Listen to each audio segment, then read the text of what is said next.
Cracking your knuckles. Cracking your knuckles is one of those habits that makes two people react very differently. One person thinks, aha, satisfying. The other looks at you like you're slowly dismantling your skeleton. But here's the funny part, you're not actually grinding your bones together. If that were true, your hands would sound like a pepper grinder every time you waved. Inside your finger joints is a slippery fluid that helps everything move smoothly. Dissolved in that fluid are tiny gases. When you pull or bend your finger, the pressure inside the joint suddenly drops, and those gases form a bubble that rapidly collapses. Pop! That's the crack you hear. And despite what your aunt, your teacher, and probably half the internet have told you, studies have found no convincing evidence that knuckle cracking causes arthritis. Now you may wonder, if it's just a bubble, why can't you crack the same knuckle again immediately? Because the gases need time to dissolve back into the joint fluid. So unless cracking causes pain or swelling, you're probably not damaging your hands. You're just providing your joints with their own sound effects. Stretching after sitting. It feels good for a reason, your body has been quietly begging for it. When you stay in one position, your muscles remain slightly shortened, your joints move less, and blood flow slows down in the surrounding tissues. Your muscles also contain tiny sensors called muscle spindles and Golgi tendon organs that constantly monitor tension and length. After sitting for too long, these sensors become less responsive, making your body feel stiff and sluggish. The moment you stretch, those sensors wake up, telling your brain it's safe for the muscles to relax and lengthen. At the same time, stretching squeezes and releases your muscles like a sponge, helping fresh oxygen-rich blood rush in while carrying away waste products that build up during inactivity. Stretching also lubricates your joints by spreading synovial fluid across the cartilage, reducing friction and making movement smoother. Even your brain benefits. Gentle stretching increases circulation, helping you feel more alert while reducing stress by calming the nervous system and lowering muscle tension. That's why standing up and reaching for the ceiling after hours at a desk can feel surprisingly satisfying. A simple stretch isn't just about flexibility, it's your body's way of restoring movement, improving circulation, and reminding every muscle that it's still supposed to move, not audition for the role of a statue. Talking to yourself. Talking to yourself might look a little weird in public, but your brain absolutely loves it. In fact, speaking your thoughts out loud can make your brain process information more efficiently than keeping everything trapped inside your head. Think of it as giving your brain a live GPS instead of expecting it to remember every turn. Studies show that self-talk improves focus because hearing your own voice pulls your attention back to the task, making distractions less powerful. That's why you'll often hear athletes, surgeons, chess players, and even pilots quietly talking themselves through important steps. It also boosts memory. Saying keys on the table or phone in the backpack creates both an audio and mental memory, making those things easier to recall later. Positive self-talk can even lower stress by calming your brain's emotional alarm system and helping you think more rationally instead of panicking. Even better, talking through a problem forces your brain to organize scattered thoughts into a logical sequence, making solutions easier to spot. And no, it doesn't mean you're losing your mind. Psychologists say it's a completely normal cognitive tool used by highly focused people. So the next time someone catches you saying, "Come on, we've got this," just remember, you're not talking to yourself because you're crazy. You're holding a staff meeting with the smartest employee you've got, your own brain.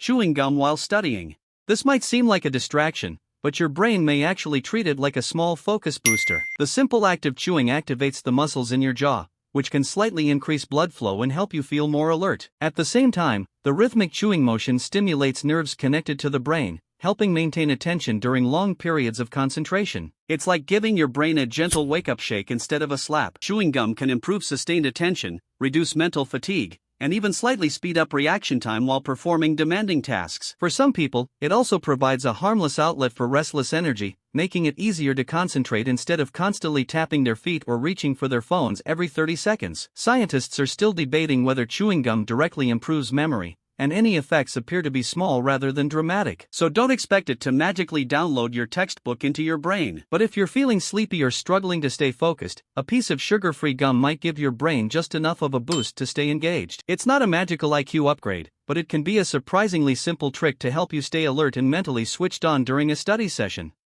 Walking around while thinking.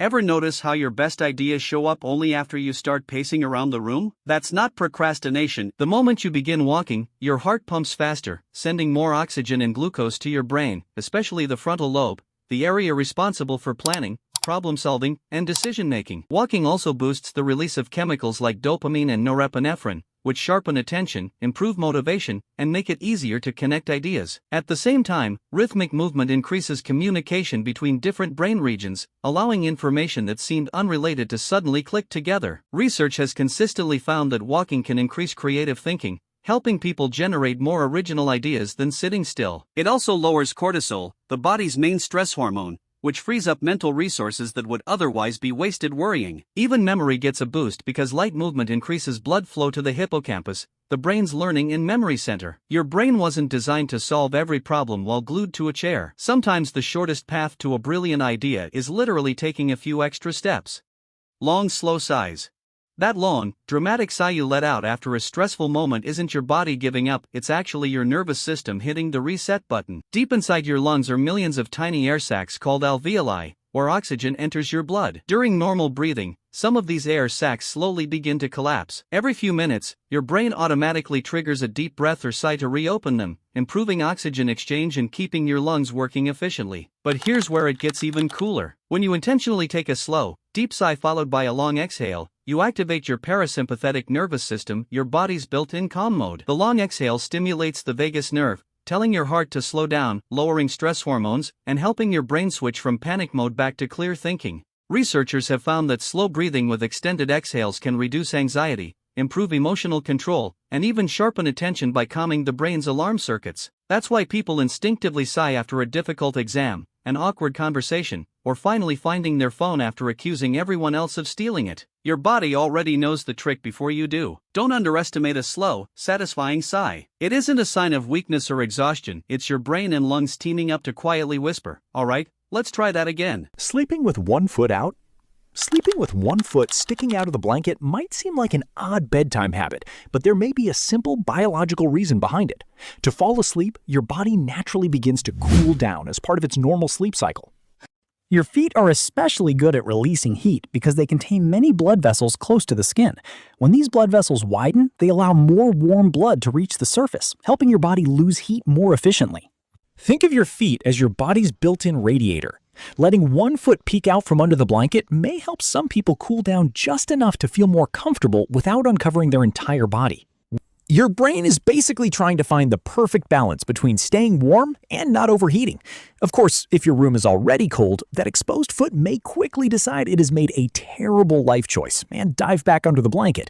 So while one foot outside the blanket isn't a proven sleep hack, it is a perfectly reasonable way some people naturally regulate their body temperature and get comfortable enough to drift off to sleep. Daydreaming gets a terrible reputation for looking unproductive, but your brain sees it as scheduled maintenance. When your mind drifts away from the outside world, a special network called the default mode network suddenly becomes highly active. Instead of focusing on what's in front of you, your brain starts connecting old memories, future plans, emotions, and random ideas into new patterns. It's like your brain secretly opens hundreds of browser tabs and somehow finds the one brilliant connection you were missing. That's why your best ideas often appear in the shower, on a walk, or while staring out of a window instead of grinding away at your desk. Research shows that healthy daydreaming boosts creativity because it allows distant ideas to combine into original solutions. It also strengthens memory by helping your brain organize information and move important experiences into long-term storage.